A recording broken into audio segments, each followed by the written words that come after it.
Bom dia, voltamos aqui então a partir do nosso artigo 41 da 86693.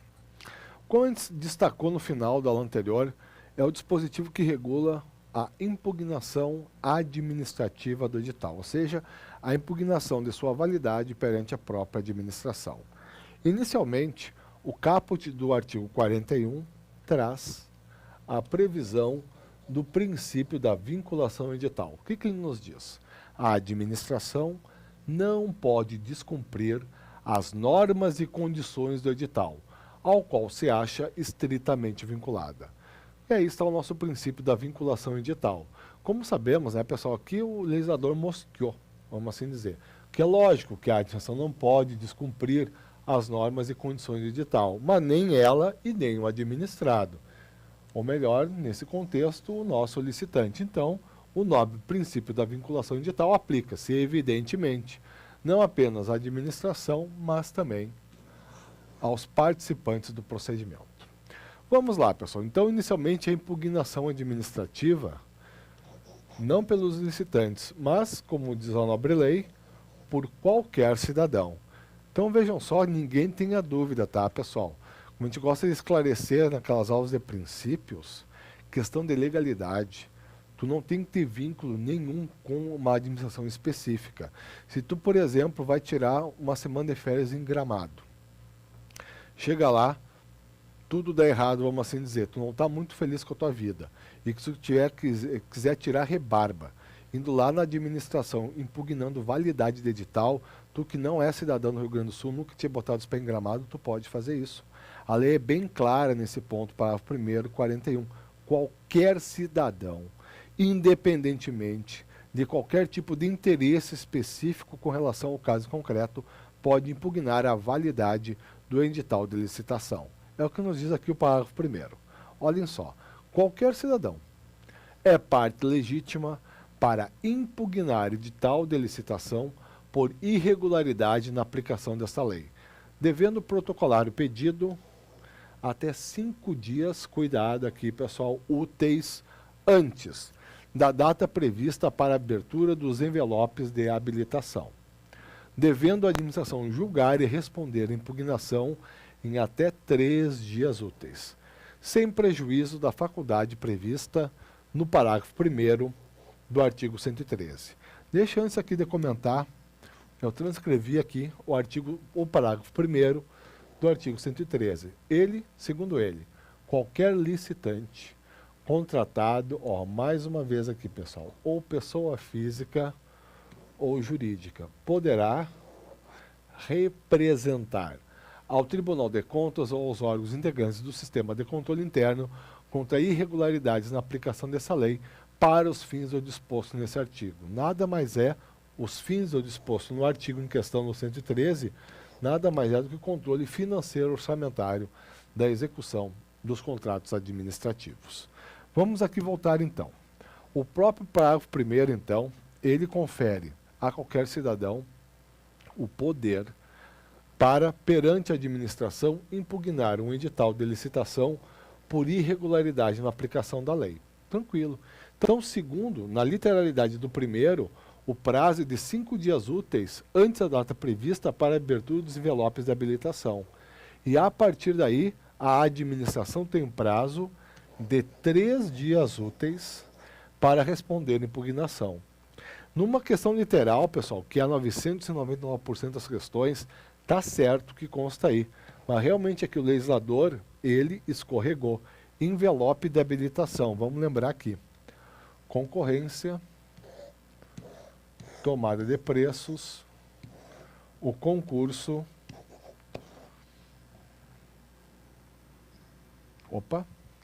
concorrência, tomada de preços, o nobríssimo convite, o concurso e o leilão. Pois bem, o que eu estou querendo destacar é o seguinte. O legislador aqui falou 5 dias úteis antes da data prevista para a abertura dos envelopes de habilitação. Ocorre que, pessoal, eu sempre vou ter fase de habilitação numa concorrência. Eu tenho, mesmo que de forma simplificada, uma fase de habilitação na tomada de preços, mas nós vamos ver a declaração daqui a pouquinho. Entende boa parte da doutrina que eu não tenho fase de habilitação no convite. No concurso eu não tenho propriamente uma fase de habilitação em regra, eu tenho apenas uma identificação do participante, e no leilão, pessoal, eu também não tenho, falando em termos técnicos, uma fase de habilitação. Pois bem, então na prática, pessoal, esse parágrafo primeiro aqui pode complicar a vida do administrado, em virtude desse parâmetro definido pelo parágrafo primeiro. Mas a administração, em regra, ela simplesmente considera a data prevista para a abertura das propostas, se eu não tenho fase de habilitação, ou para ocorrência do próprio evento, no caso do leilão. Então ela quebra o galho, vamos assim dizer, definindo que no convite, em se tratando de convite, o prazo conta da data das propostas. Em se tratando de concurso, o prazo conta a partir da entrega do trabalho técnico, artístico ou científico. E no caso do leilão, a partir da própria ocorrência, com base na própria ocorrência do evento. Friso, tá, pessoal? É assim que a administração geralmente aplica o parágrafo 1º do artigo 113, mas numa questão, literalidade da lei. O parâmetro é único, o parâmetro é a abertura dos envelopes de habilitação. Pois bem, já para os licitantes, a lei foi um pouquinho melhor. Foi um pouquinho mais lógica. Veja o que diz o nosso parágrafo 2º. Decairá do direito de impugnar os termos de edital de licitação perante a administração o licitante, aqui está a regra para ele, que não o fizer até o 2º dia útil que anteceder a abertura dos envelopes de habilitação em concorrência, a abertura dos envelopes com as propostas em convite, tomada de preços ou concurso, ou a realização do leilão. As falhas ou irregularidades que viciariam esse edital, hipótese em que tal comunicação não terá efeito de recurso. Então vejam só, mais uma vez me limitando aqui inicialmente à literalidade. Então o parâmetro aqui, bom, o prazo muda, né, pessoal? Estou falando do licitante. O prazo é para impugnação tempestiva é até o 2º dia útil. No caso de uma concorrência, o 2º dia útil que anteceder a abertura dos envelopes de habilitação. E, nas demais modalidades, exceto o leilão, a abertura dos envelopes com as propostas, um convite, tomada de preços ou concurso. Para o convite para tomada de preço, o pessoal está tranquilo, mas o concurso, eu lembro vocês, que não tem propriamente uma proposta. O licitante apresenta o próprio trabalho técnico, artístico ou científico. Mas, apesar disso, então, se nós formos aplicar essa norma dentro de um concurso, a administração quebra o galho fazendo o quê? Considerando esse prazo aqui até o 2º dia útil antes, não da apresentação da proposta, que não existe, mas para entrega, para abertura, para apresentação dos trabalhos integrantes dessa modalidade de licitação. E, por fim, no caso do leilão, aí a lei foi tecnicamente adequada, até o 2º dia útil antes da realização do leilão. Mas friso de novo, né? Numa questão literal, pessoal, o que consta aqui, e é o que nós temos que guardar, é que, quando eu tenho a concorrência, o parâmetro da lei é a habilitação, e quando eu tenho as demais modalidades, é a abertura dos envelopes com as propostas. E fechando no leilão, é a própria realização do evento, a ocorrência do leilão. Pois bem, pessoal, se o licitante apresentar, sempre vale destacar, se o licitante apresentar de modo intempestivo a sua impugnação, nada impede, como consta na sequência aqui da lei, que a administração, pela aplicação do princípio da autotutela, decida pela anulação do edital ou pela correção daquele defeito de legalidade apontado pelo licitante. É a velha aplicação do princípio da autotutela que protege, de forma geral, as impugnações ou as representações intempestivas perante a administração. Ela até pode não apreciar, não deferir o instrumento como tal, como uma representação, como uma impugnação, mas nada impede que ela dê ofício, desde que não tenha ocorrido a preclusão administrativa, altere o ato, corrigindo ou anule quando estou perante um defeito de legalidade. Vamos aqui então, pessoal. Seguindo o parágrafo 3º, a impugnação feita tempestivamente pelo licitante não impedirá de participar do processo licitatório até o trânsito em julgado da decisão a ela pertinente. Pessoal, então, por exemplo, digamos que eu tenha um requisito de habilitação que um licitante não preencha, mas ele entenda não razoável, ele entenda ilegal, ou seja, por algum motivo ele considera inválido aquele requisito de habilitação que ele não preenche. Ele pode fazer o quê?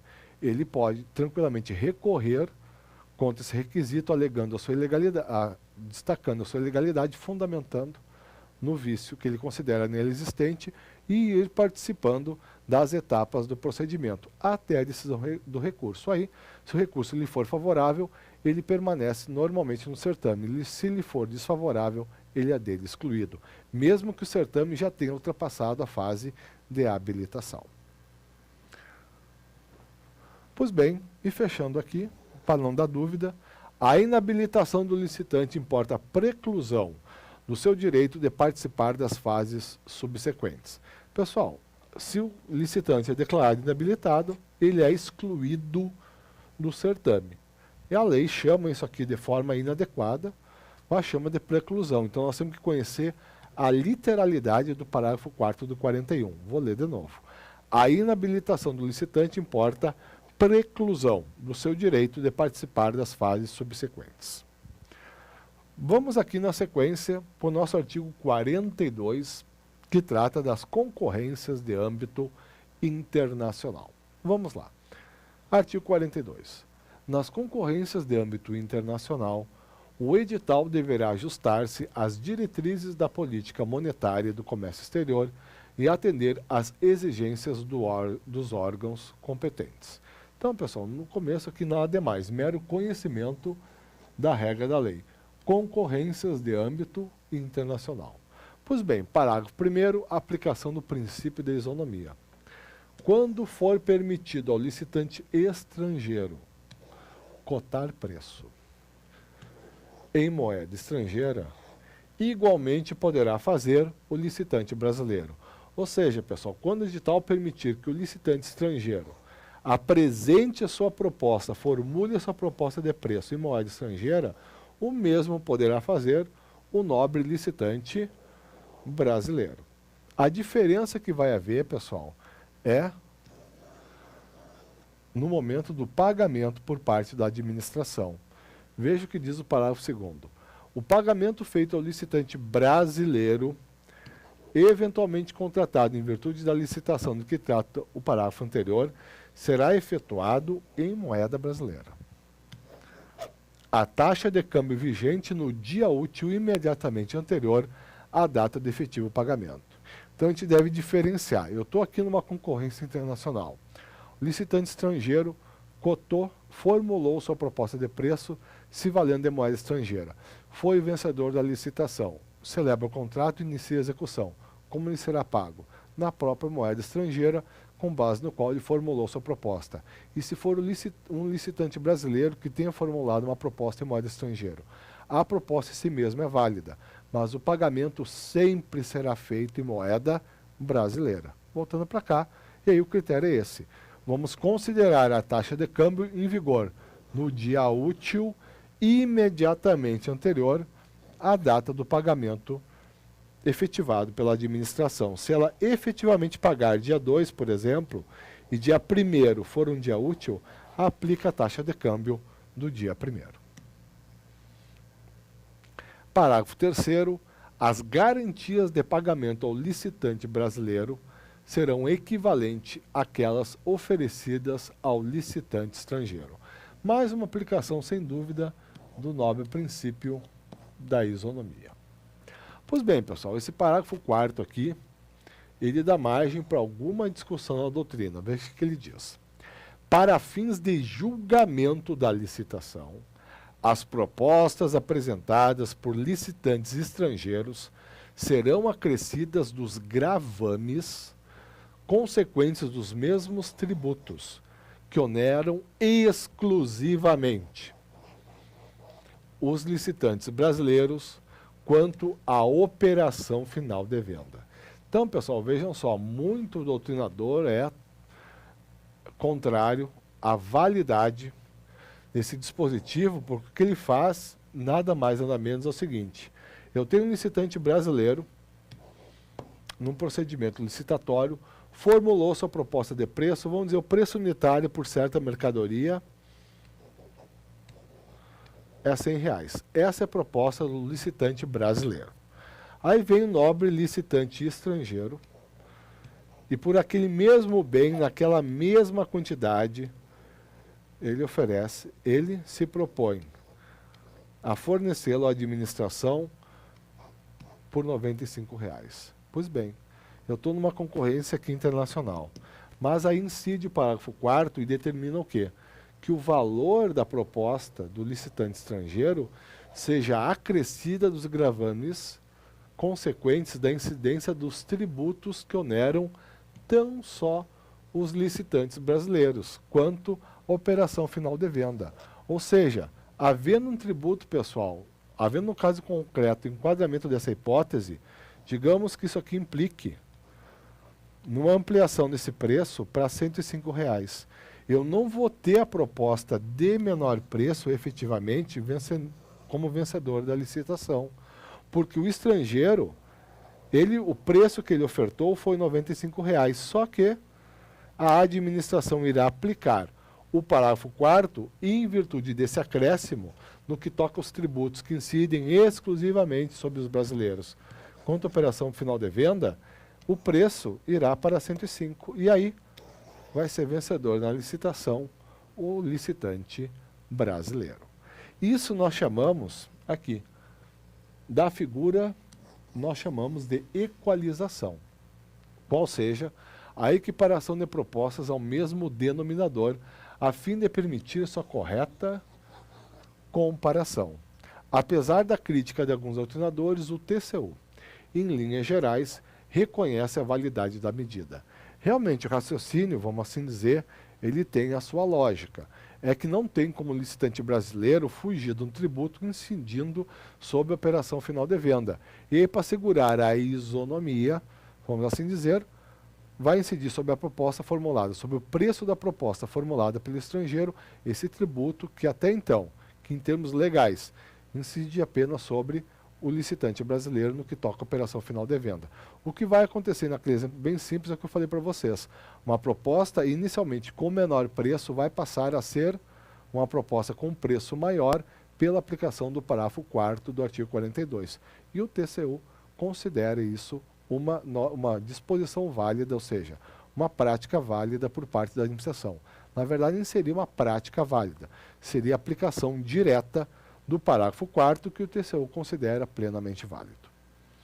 Pois bem, vamos aqui na sequência, pessoal, ainda dentro do artigo 42. É um dispositivo bem interessante isso aqui. Olha o que nos diz o parágrafo 5º. Para a realização de obras, prestação de serviços ou aquisição de bens com recursos provenientes de financiamento ou doação oriundos de agência oficial de cooperação estrangeira ou organismo financeiro multilateral, de que o Brasil seja parte, poderão ser admitidas na respectiva licitação as condições decorrentes de acordos, protocolos, convenções ou tratados internacionais assinados pelo Congresso Nacional, até aqui nada é mais, pessoal. É aqui, ó.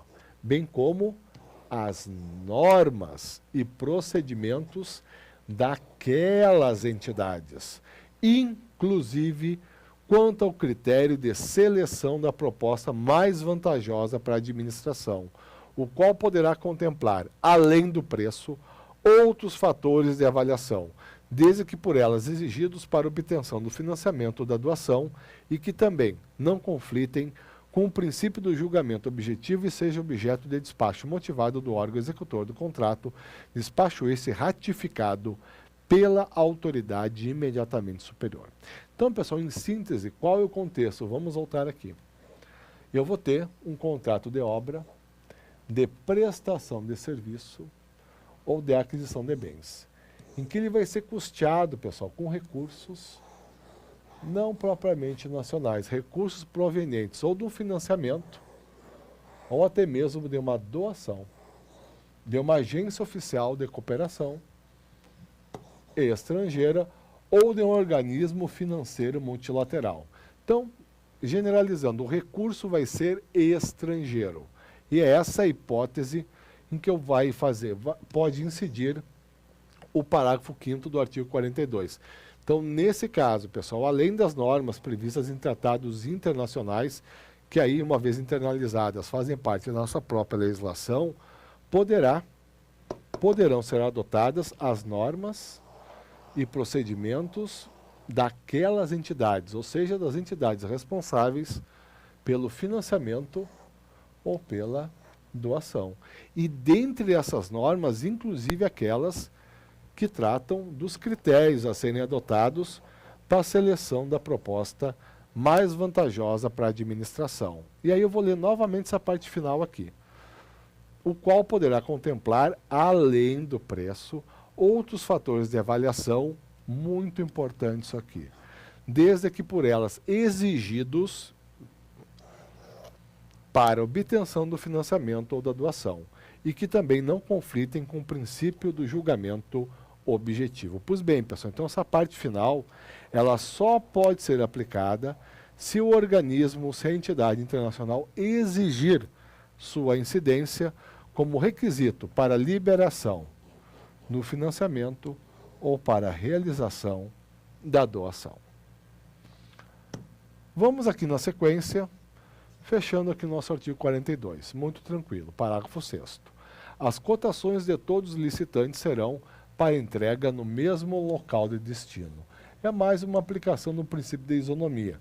Então, por exemplo, se eu tenho uma empresa, duas empresas sediadas no Brasil, duas empresas sediadas no exterior. É um contrato para compra de bens.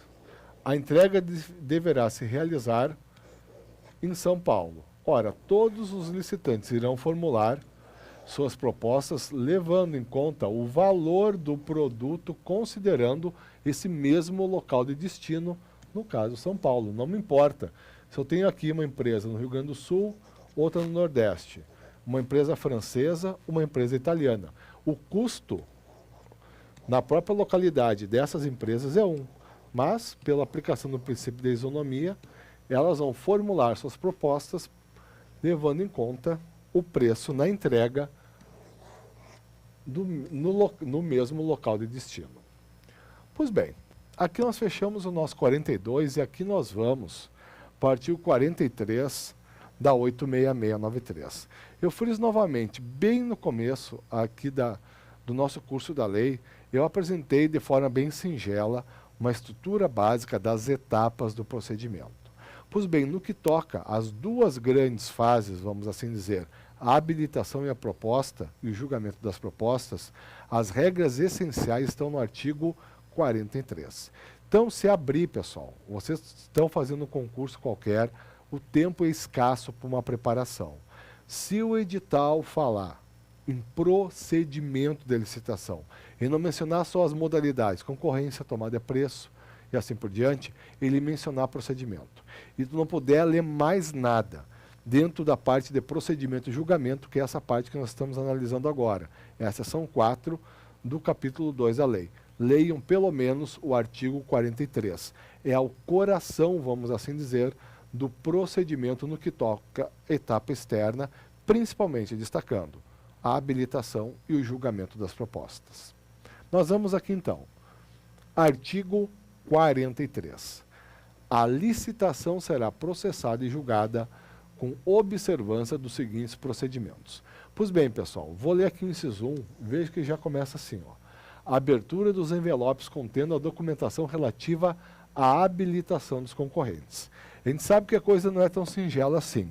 Lembrando, ressalvado o artigo 39, que trata da audiência pública, nós temos aqui, primeiro, a abertura do procedimento, onde nós temos ressalvado a modalidade de convite, a publicação com aviso resumido do edital da licitação. Após a publicação, deverá também haver a indicação de onde pode ser obtida a íntegra do edital. Evidentemente, os licitantes, dentro do prazo definido, entregam sua documentação de habilitação perante a administração, bem como as suas propostas, aqui, e os documentos com base nos quais elas foram formuladas. Então, tem inicialmente a publicação do aviso com resumo do edital, depois a entrega dos documentos de habilitação ou a apresentação do certificado de registro cadastral e a entrega das propostas, com a respectiva documentação. Pois bem, tudo isso, vamos assim dizer, o artigo 43 pulou. E ele veio aqui direto, então vamos dar sequência para a abertura dos envelopes contendo a documentação relativa à habilitação dos concorrentes e a sua apreciação. Então, após a entrega, nós teremos a abertura dos envelopes com a documentação de habilitação, que passarão a ser apreciados pela comissão de licitação. Na sequência, eu vou primeiro ler aqui a lei e depois a gente faz o comentário. Devolução dos envelopes fechados aos concorrentes inabilitados, contendo as respectivas propostas, desde que não tenha havido recurso ou após a sua denegação. Então, o que o nosso nobre inciso 2 quer dizer é que depois dessa primeira fase, a nossa fase de habilitação, como nós sabemos, nesta fase, os candidatos, os licitantes são declarados habilitados, ou seja, considerados aptos a prosseguir no certame, ou são declarados inabilitados, ou seja, impedidos de prosseguir no certame. Pois bem, contra essa decisão pela inabilitação, está lá no artigo 109 da lei, cabe recurso, com efeito suspensivo. Pois bem, digamos que um licitante inabilitado apresentou um recurso. Após a sua denegação, ele é definitivamente excluído do certame, e o que o inciso 2 nos diz é que, nesse caso, os envelopes com as propostas serão devolvidos fechados. Não serão nem mesmo analisados, isso é a lógica do procedimento, no que toca aquele licitante que não conseguiu ultrapassar a fase de habilitação. Então, pessoal, o inciso 2, na verdade, é bem singelo. Se o licitante já caiu aqui, na fase de habilitação, e ele não recorreu, ou recorreu, mas não teve sucesso, simplesmente ao final é devolvido o envelope com a proposta totalmente fechado, totalmente lacrado, sem que tenha sido apreciado pela comissão de licitação. Seguindo aqui, para quem foi feliz na fase de habilitação, nós chegamos no inciso 3. Abertura dos envelopes contendo as propostas dos concorrentes habilitados, desde que transcorrido o prazo sem interposição de recurso ou tenha havido desistência expressa ou após o julgamento dos recursos interpostos. Enfim, pessoal, depois que foi superada a fase de habilitação, só então ocorre a fase de abertura das propostas, a fase de julgamento das propostas, que se inicia com a abertura das propostas apresentadas pelos licitantes considerados habilitados. Pois bem, eu vou parar aqui nesse ponto. Na próxima, antes da sequência, no artigo 43. E aí, pessoal, vamos para o 44 da lei, tratar do julgamento e ver outros dispositivos, todos relacionados a essa última etapa externa, vamos assim dizer, que precede homologação e adjudicação, a fase de julgamento das propostas. Obrigado a todos e até lá.